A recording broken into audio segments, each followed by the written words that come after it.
I'm consumer investigator Dale Cardwell, and this could happen to you. Casey Boyce lives in a tight-knit community where friends look out for one another. And our neighbor was out of town, that there was a sinkhole in her front yard.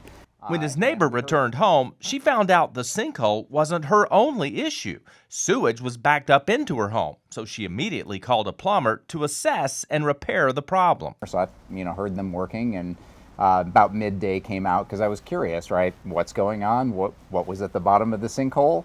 The plumber comes over and says, well, we've got a situation.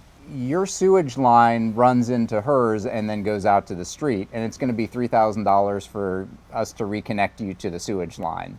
Up to that point, Casey had no symptoms of a sewage situation on his property, so he challenged the plumber's assessment, then took pictures of the pit in his neighbor's yard.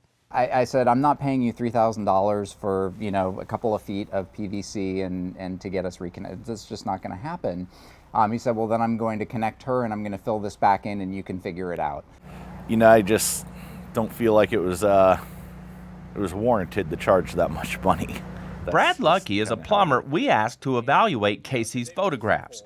He says the biggest expense on projects like this is for excavation, not the materials used. They ended up getting, almost 50% more for the job than they had originally quoted her because they had me over a barrel. We shared our findings with the company's corporate office, and they decided to waive all the charges.